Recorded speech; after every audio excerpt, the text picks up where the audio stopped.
નમસ્કાર પ્રણામ મિત્રો, જય માતાજી, જય શ્રી કૃષ્ણ. મિત્રો બધા મજામાં હશો એવી આશાએ ચાલુ કરીએ આજની વાત. પોતાની મીટિંગ પૂરી કરી મેં તરત જ ચેક આઉટ કર્યું, કારણ કે આવતીકાલે મોટા ભાઈના લગ્ન હતા. આ મીટિંગ કારોબાર માટે ખૂબ જ મહત્વની હતી. વળી પાર્ટી રશિયાથી આવી હતી, એટલે તેમને મીટિંગ માટે ના કહેવું મને યોગ્ય ન લાગ્યું. મીટિંગ તો 6 વાગ્યે જ પૂરી થઈ જવાની હતી, પણ પ્રોડક્ટ માર્જિન તેમને વધુ પડતું હોવાથી ચર્ચાઓમાં રાતના 9 વાગી ગયા. ઉતાવળ હતી એટલે હાઈવે ન લેતા કિમવાળો સુમસાન રસ્તો પકડ્યો. તે રસ્તા પર વધુ લોકોનો આવરો જવરો ન હોવાથી લૂંટફાટના કિસ્સાઓ ઘણા બધા સાંભળેલા, પણ ઘરે પ્રસંગ હોવાથી જલ્દી પહોંચવું જરૂરી હતું. તેથી કંઈ પણ વિચાર્યા વિના ગાડી તેજ રસ્તે આગળ વધારી. થોડુંક અંતર જ કાપતા એક રેલવેનો ફાટક આવ્યો. માલગાડી નીકળવાની હતી, એટલે ફાટક બંધ હોવાથી ગાડી ઊભી રાખવી પડી. અધિકારી તો ખરાટા ખાતો ખાતો ઊંઘની મજા માણતો હતો. હું આજુબાજુ જોવા લાગ્યો. ત્યાંની તેની નજર રેલવે પાટા પર નજીક આવતી એક છોકરી પર ગઈ. અમાવસની રાત્રિ હોવાથી અંધકાર સર્વત્ર વ્યાપત હતો. વળી આજુબાજુ લાઇટના થાંભલા પણ નહીં, એટલે તેનો ચહેરો દેખાતો નહોતો. પહેલા તો તેને લાગ્યું કે તે પાટાની બીજી બાજુ જતી હશે, પણ તેનાથી તો વિપરીત જ થયું. તે વચ્ચે જ ઊભી રહી ગઈ. એટલે તરત જ મેં બૂમ પાડી, એ ટ્રેન આવી રહી છે, આઘા હટો. અવાજ સાંભળીને અધિકારી ઉઠી ગયો, પણ તે ન હટી. હવે નક્કી થઈ ગયું કે તે આત્મહત્યા કરવા જ આવી છે. ત્યાં જ મેં દોડ મૂકી, પણ તે દૂર હોવાથી લાગતું ન હતું કે તેને બચાવી શકશે. કોઈની આત્મહત્યાનું દયનીય દ્રશ્ય જોવું એ કોઈના પણ માટે અસહ્ય હોય છે. માટે ટ્રેન તે છોકરીની નજીક આવતા મારી આંખો બંધ થઈ ગઈ. લાગ્યું કે તેનું મૃત્યુ થઈ ગયું, પણ જ્યારે આંખ ખોલી ત્યારે તે જીવિત હતી. કદાચ તેનામાં આત્મહત્યા કરવાની હિંમત તેનામાં નહોતી. જલ્દીથી હું તેની પાસે દોડ્યો. પેલો અધિકારીએ એની આળસ મરડીને ઊભો થયો. ત્યાં તો બધું જ પતી ગયું. હું ગુસ્સામાં બોલ્યો, આ શું કરી રહ્યા હતા? પણ તે તો રડી રહી હતી. તેથી તેનો ગુસ્સો શાંત થયો અને સહાનુભૂતિ જાગી. એક સ્ત્રી હતી, એટલે તેને થોડુંક અંતર રાખીને કહ્યું, તમે ક્યાં રહો છો? તમને કઈ પ્રોબ્લેમ છે? એટલે બોલ્યો. ત્યાં તો પેલો અધિકારી આવી ગયો. તોય તે મોઢું નીચું રાખીને સતત રડી જ રહી હતી. અધિકારીએ તો ટોચડી ભાષામાં જ વાત કરી. અધિકારીએ ઊંચા અવાજે ખીજાવા લાગ્યો, મરવું હોય તો પુલ કે બિલ્ડિંગ પરથી કૂદવાનું, લેકિન અહીંયાની આવવાનું. છતાંય તે ઉપર માથું ન કર્યું. પણ જ્યારે તે બોલ્યો, હવે પોલીસને ફોન કરવો પડશે, ત્યાં જ તેણે રોતા રોતા કહ્યું, નહીં, એવું નહીં કરતા. ત્યાં જ મારી આંખો ખુલીને ખુલી જ રહી ગઈ. સમય ઊભો રહી ગયો. દિલે પણ બે ઘડી ધડકવાનું બંધ કરી દીધું. શરીર આખું ટાઢું પડી ગયું. હૃદયના સાગરમાં ગગનચુંબી મોજા ચડવા લાગ્યા. જિંદગીના જૂના પાના પાસા ઉઠલવા લાગ્યા. વિચારોના ભવરમાં તે ખોવાવા લાગ્યો. આજુબાજુ શું ચાલતું હતું તેની ભાન સુધા ભૂલી ગયો.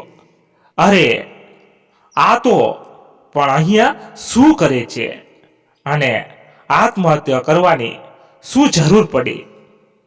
આવા વિચારોમાં ડૂબેલો ત્યાં જ અધિકારીની એક રાડ પાડી ફોન તો કરવો જ પડે ને. એટલે વિચારોમાં ખલેલ પડી અને તરત જ મેં કહ્યું, ના સર, રહેવા દો ને, હું આને ઓળખું છું. એટલું જ બોલતા તે પણ મને જોઈને સ્તનબંધ થઈ ગઈ. હા, હું સર આને ઓળખું છું.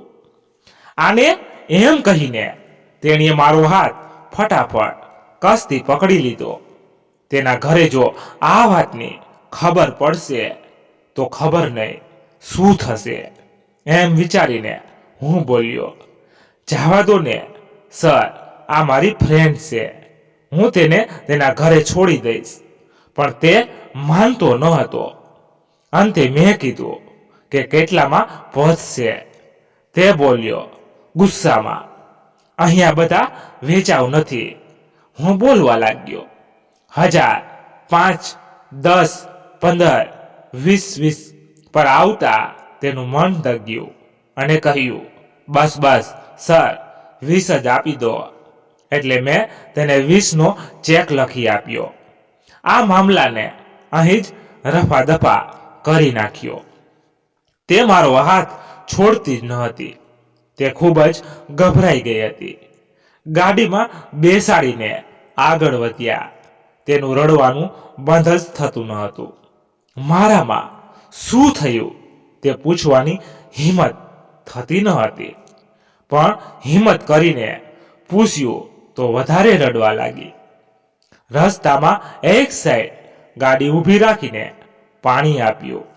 પછી મારા અનેક પ્રયત્નોના અંતે તેને રડવાનું બંધ તો થયું. તેના મનમાં શું ચાલી રહ્યું છે તે તો મને જાણ નહોતી, પણ તે કંઈક મુશ્કેલીમાં છે તે પાકું હતું. મારા મને કરોડિયાની જેમ વિચારોના ઝાડ બનાવવા લાગ્યું હતું. વાત શું છે મેં પૂછ્યું. તે મેં અચકાતા એકદમ ધીમેથી કહ્યું, આઈ એમ પ્રેગ્નેન્ટ. મેં પૂછ્યું તો તેનું મૌન વધારે વિચલિત કરવા લાગ્યું. આમય છોકરીઓનું મૌન ખૂબ ભયંકર હોય તેનો મને અનુભવ હતો. 5 મિનિટનું મૌન 5 સદીનું લાગવા લાગ્યું. ત્યાં ફરીથી આંખની પાપડો ભીની થવા લાગી. તેને કહેવું ઘણું હતું, પણ તે તેટલું જ બોલી કે તે મને છોડીને ચાલ્યો ગયો. હું બધી જ વાત સમજી ગયો. ત્યાંમાં તો સુરત આવી જ ગયું હતું. તેને ઘરે તો નહીં જવું હોય, પણ આ સંજોગોમાં તેને ઘરે પણ ન જવા દેવાય. એમ જાણી મેં કહ્યું, મારા ઘરે ચાલ. તેના છુપીને હા સમજી ગાડીમાં ઘર તરફ જ લીધી. 11:30 થઈ ગયા ને હજી રાસ ગરબા ચાલુ હતા. બધા મારી જ વાટે બેઠા હતા. વરરાજાને ભાઈ આવા મોટા પ્રસંગે તો હોવો જોઈએ ને. ગાડીને પાર્ક કરી બહાર નીકળ્યા. ત્યાં તો મમ્મી પાસે આવી ને માથા પર ટપલી મારતા કહ્યું, કેમ મોડું થયું? ત્યારે અત્યાર સુધી શું કરતો હતો અને આ કોણ છે? આવી રીતે 10 સવાલ પૂછી નાખ્યા. મેં કહ્યું, એટલા બધા પ્રશ્નો ન કર. મીટિંગ લાંબી ચાલી એટલે મોડું થઈ ગયું. મમ્મીએ ફરી પૂછ્યું, તો આ મહેમાન કોણ છે? સહજતાથી મેં જવાબ આપ્યો કે આ મારી ખાસ દોસ્ત છે. હાલ બધા વાટ જોતા હશે. એમ કહી વાતને લાંબી ન વધવા દીધી. મારી બહેનને બોલાવીને તેની ચણિયા ચોળી આપવા કહ્યું અને હું પણ કપડાં ચેન્જ કરવા મારા રૂમમાં ચાલ્યો ગયો. મારું મન તો તેનામાં જ હતું. કપડાં ચેન્જ કરતા હું તેની જ યાદોમાં ખોવાઈ ગયો. તેના પ્રત્યે ચિંતા તો હંમેશા મને હતી, પણ આજેના 2.5 કલાકે તો જીવનનું વહેણ જ બદલી નાખ્યું. હું મારી રૂમની બહાર નીકળી સીધો બહેનની રૂમ પાસે ગયો. ત્યાં તે તૈયાર થતી હતી. દરવાજો ખખડાવીને કહ્યું, જલ્દી નીચે આવી જજો. પછી ત્યાંથી રાસ ગરબા માટે ગયો. ભાઈ મને જોઈ ખુશ થઈ ગયો અને મારો હાથ ખેંચીને ગરબા રમવા કુંડાળામાં ચડાવી દીધો. મારો જીવ તો ગરબા કરતા તે કેમ ન આવી, કંઈ કરી તો નહીં નાખ્યું હોય ને, તેમાં જ હતો. પણ તે જ્યારે તૈયાર થઈ નીચે આવી ત્યારે હું તેનામાં ખોવાઈ ગયો. ગરબા લેવાનું ભૂલી ગયો, જેથી મારી પાછળ ગરબા લેતા ભાઈ કાકાનો છોકરો સાથે અથડાઈ ગયો અને નીચે જ પડી ગયો.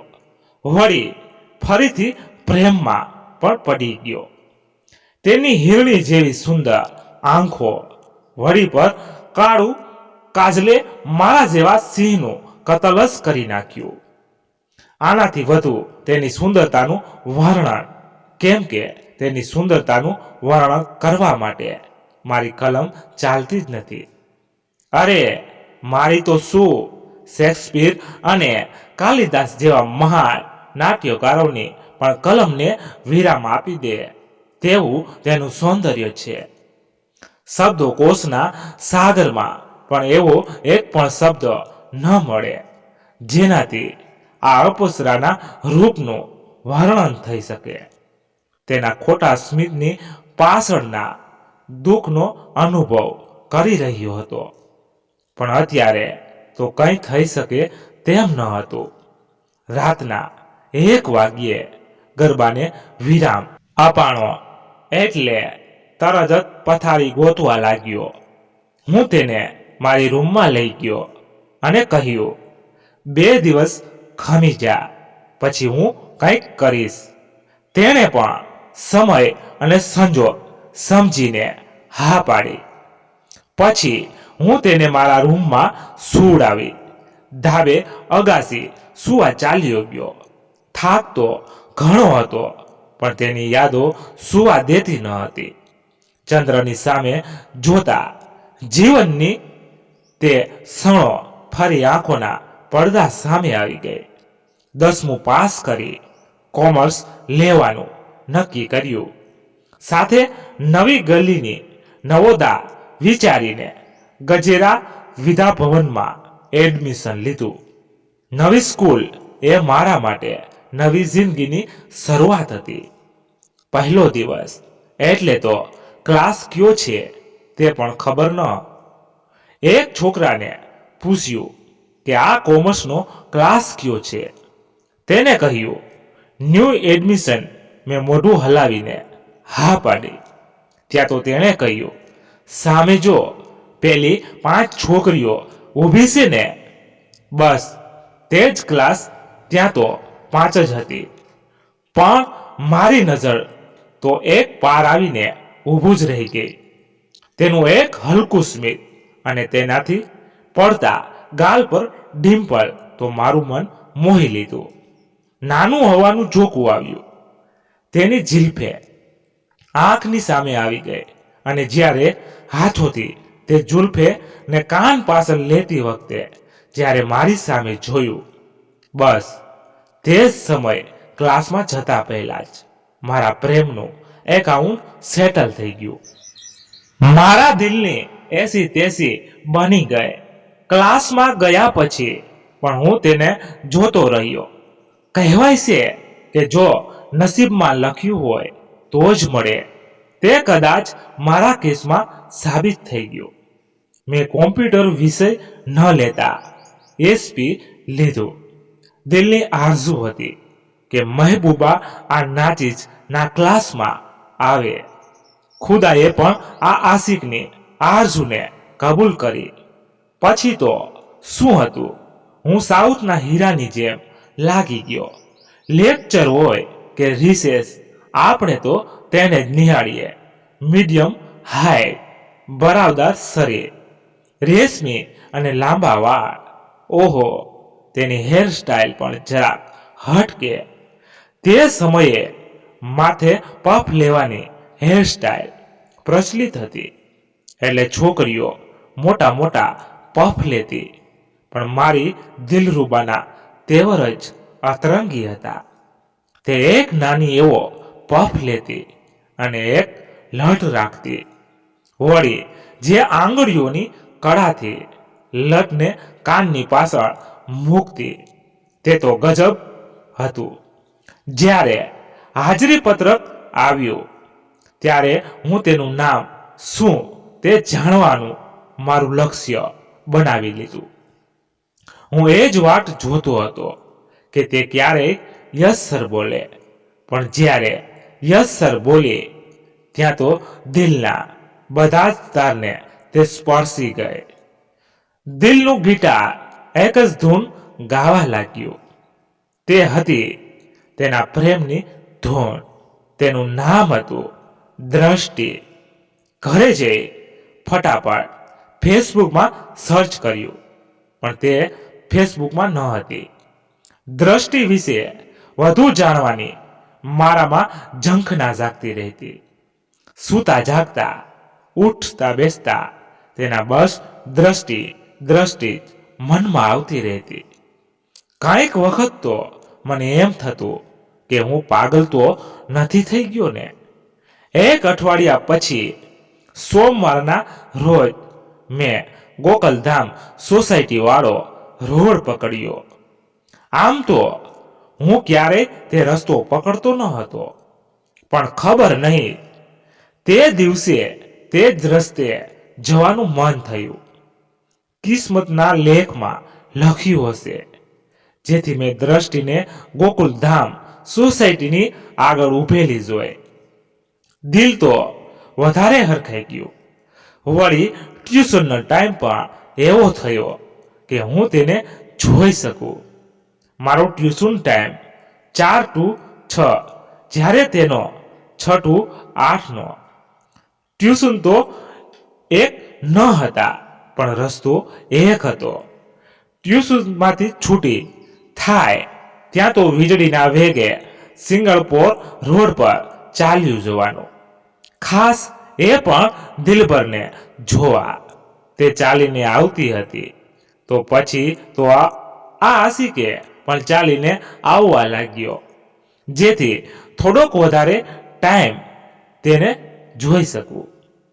તેની એક ફ્રેન્ડ મારી સોસાયટીની સામેના ફ્લેટમાં રહેતી, એટલે દરરોજ તે ત્યાં આવતી અને હું ભૂરાની દુકાને સ્પેશિયલ એને જોવા જ બેસતો.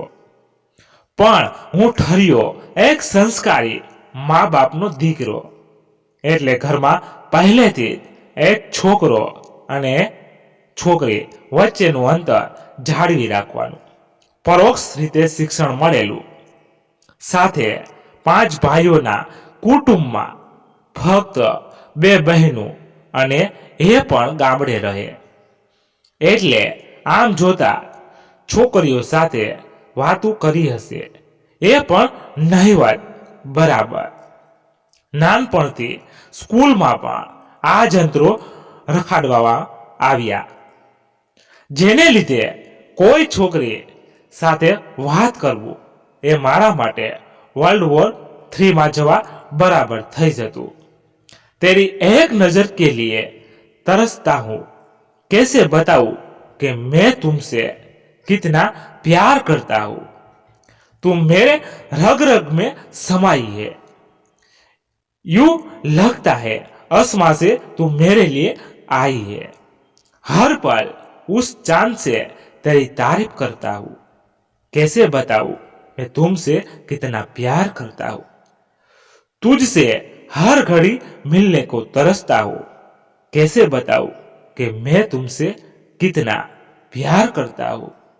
खबर नहीं કે તેણે મને નોટિસ કર્યો હશે કે નહીં, પણ જે બાર્થમાં થયું ત્યારથી હું તેનાથી દૂર ચાલ્યો ગયો. સવાર પડી, બાર્થ પછી તેના જીવનમાં શું થયું તેની મને ખબર નથી અને તે જાણવું ખૂબ જરૂરી બની ગયું હતું. મારે એટલે તરત જ હું મારા રૂમમાં ગયો, પણ હજુ સુધી તે સૂતી હતી. તેને ઉઠાડવું મને યોગ્ય ન લાગ્યું. એમ પણ તેના જીવનમાં ઘણી ઉથલપાથલ થઈ હતી. એ ખૂબ જ ક્યુટ લાગી રહી હતી. બસ તેની સુંદરતા જ નિહાળતો રહ્યો. એટલામાં તેની આંખ ખુલી.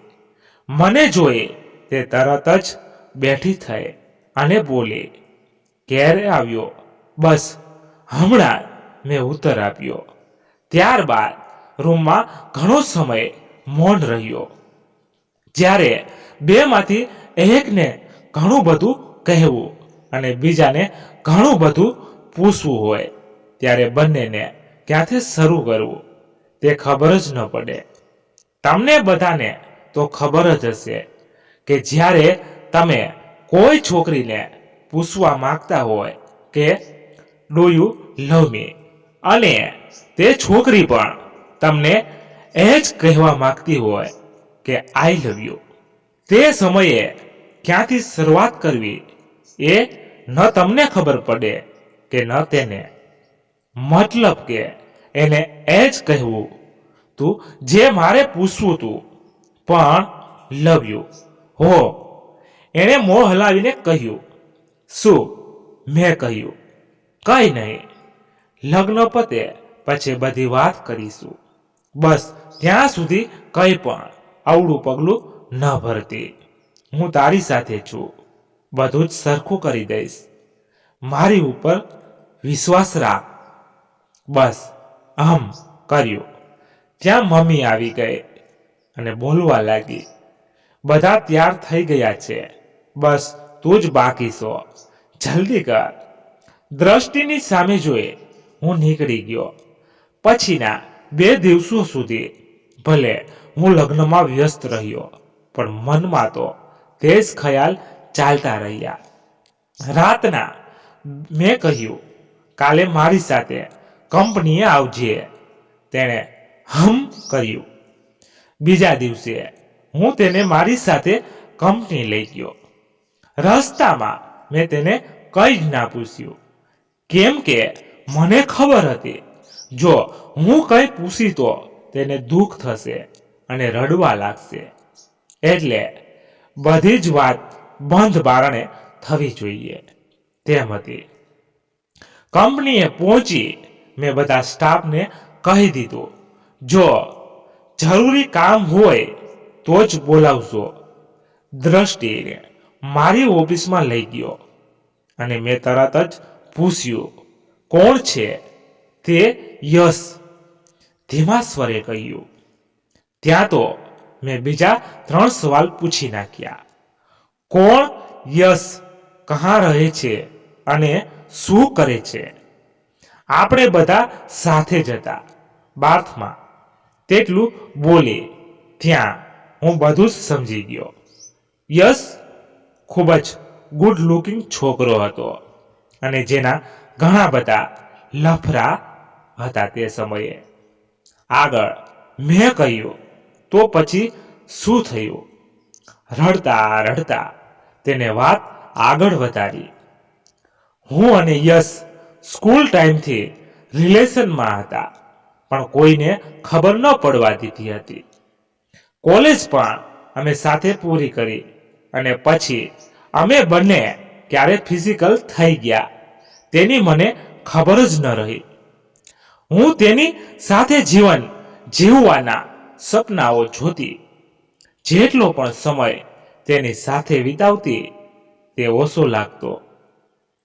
મેં એક દિવસ તેને કહ્યું, ચાલ હવે આપણે આપણા મમ્મી પપ્પા સાથે વાત કરીએ. તો તેણે કહ્યું, ખમ, હમણાં નહીં, આવતા મહિને વાત કરીશું. આમ કરતા કરતા 1 વર્ષ નીકળી ગયું અને મને ખબર પડી કે હું પ્રેગ્નેન્ટ છું.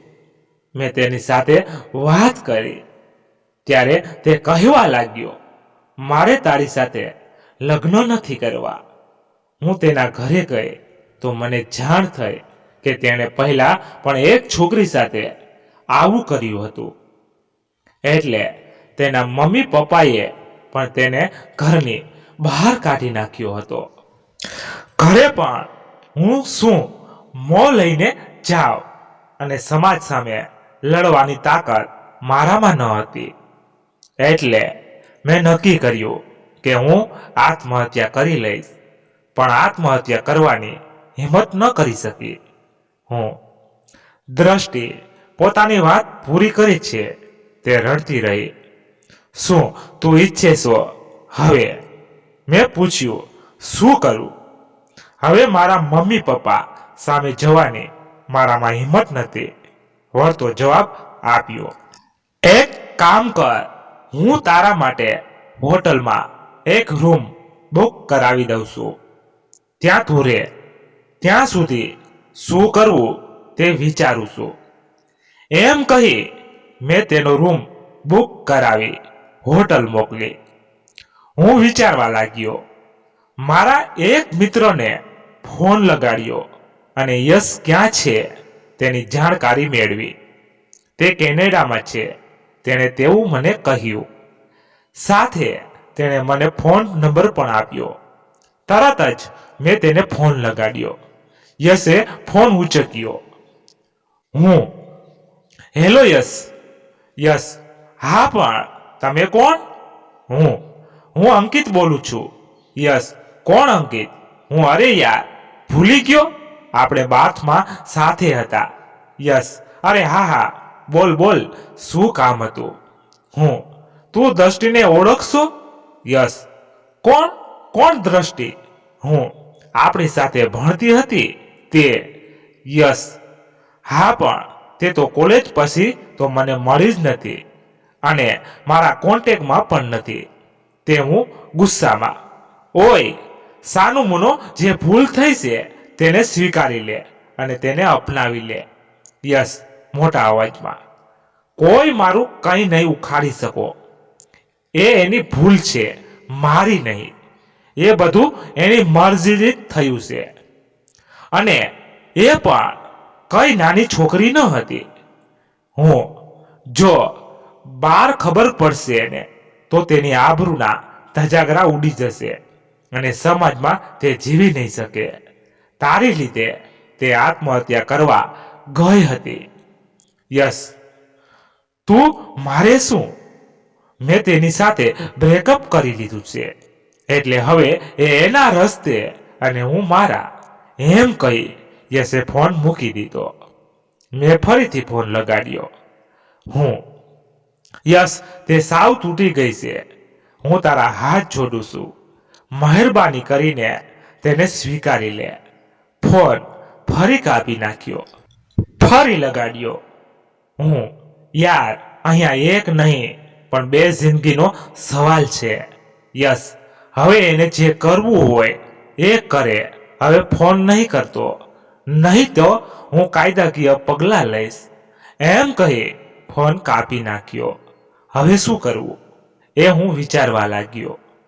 કેનેડામાં એક મિત્રને ફોન કર્યો અને પૂછાવ્યું કે તે શું કરે છે ત્યાં. તો જાણ થઈ કે ત્યાંનો પ્યાર છે. તેણે ત્યાંની એક છોકરી સાથે લગ્ન કરી લીધા છે. 1 વર્ષથી તે તેના પ્લાનિંગમાં જ હતો.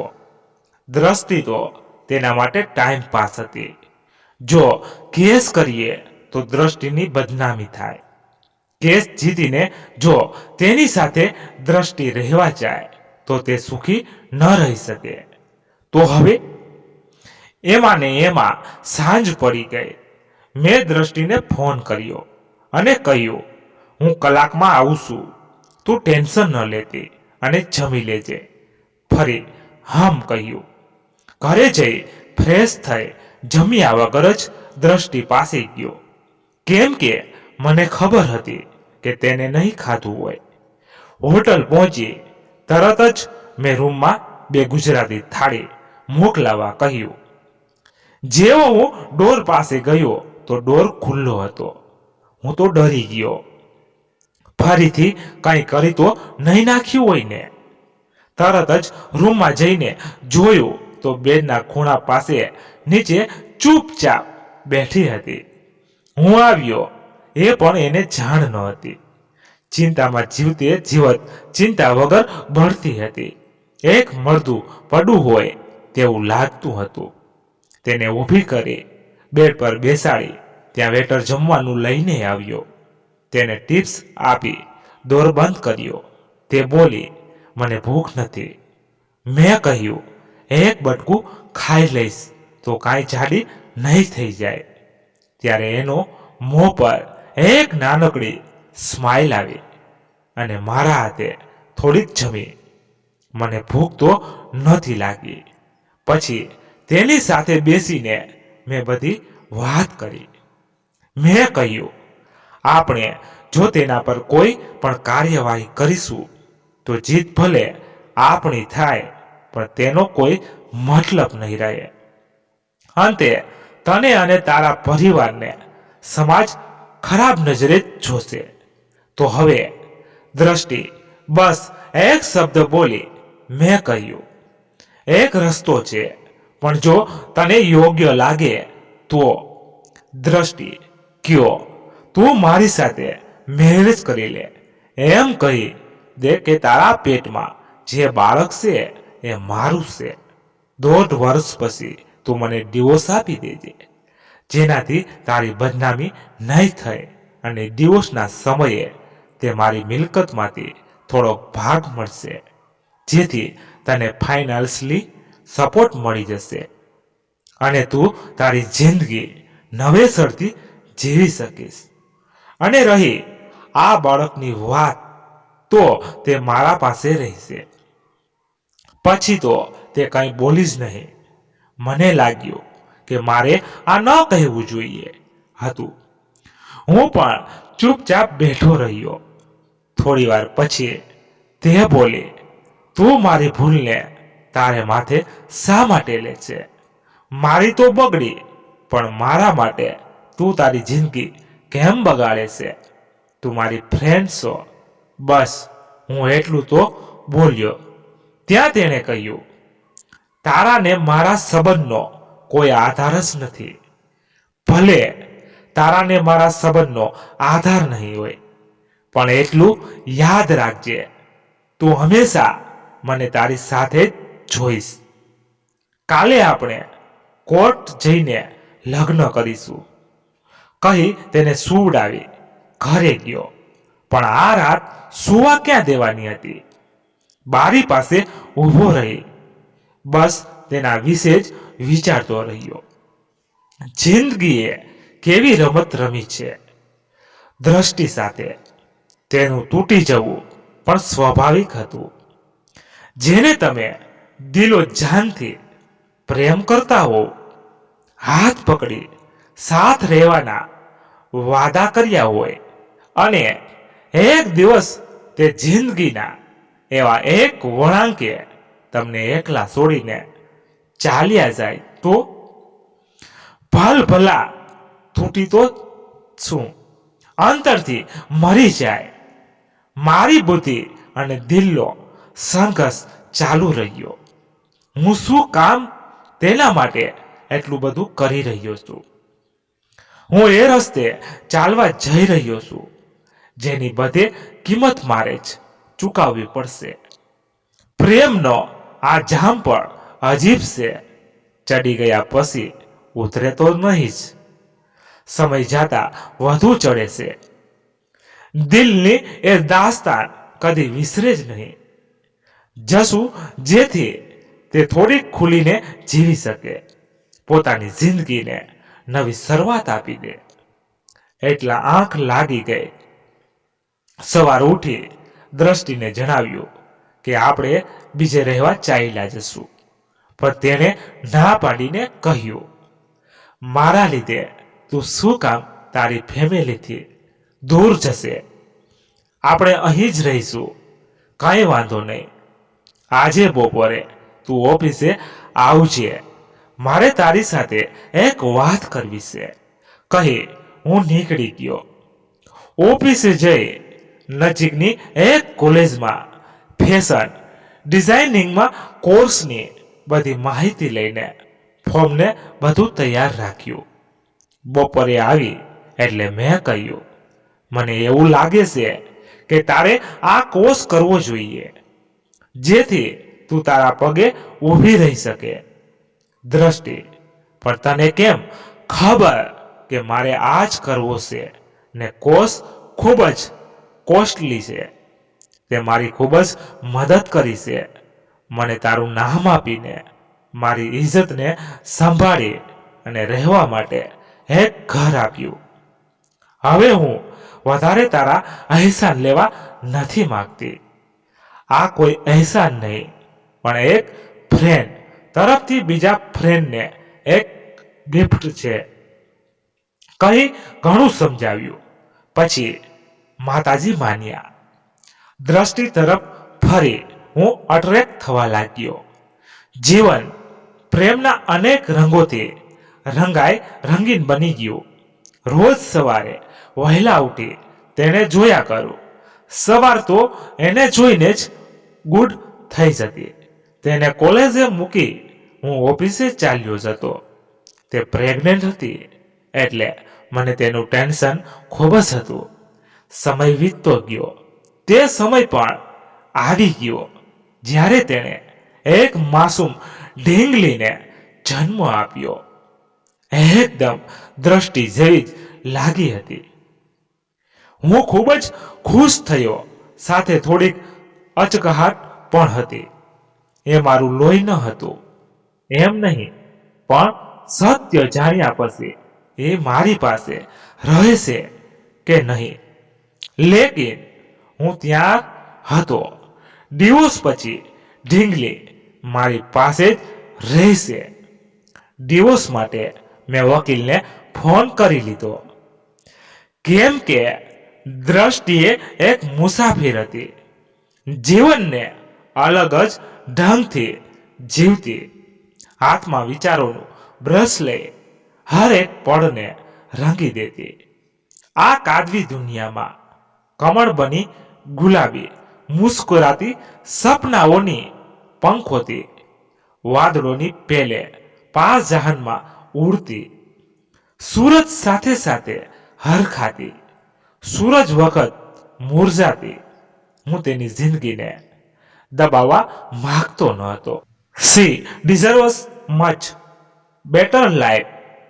કદાચ તેના માટે મારી સાથે રહેવું એક જેલ જેવું પણ લાગતું હોય. એટલે ડિવોર્સ પેપર પર મેં સાઇન કરી રાખ્યા. હોસ્પિટલમાંથી ડિસ્ચાર્જ થઈ દ્રષ્ટિને તેના મમ્મી પપ્પાને ત્યાં લઈ ગયો. દ્રષ્ટિ ખૂબ હર્ષો ઉલ્લાસમાં હતી. તેને બોલાવી મેં કહ્યું, આ આપણે બંને છેલ્લી વખત મળીએ છીએ. ડિવોર્સ પેપર આ રહ્યા. હવે તું તારા રસ્તે આગળ વધી શકે છો. ચિંતા ન કરીશ. ઢીંગલીને એ મારી દીકરી છે. તે મારી સાથે જ રહેશે. દ્રષ્ટિ કંઈ બોલી જ નહીં. એક મૂંઝવણમાં પડી ગઈ.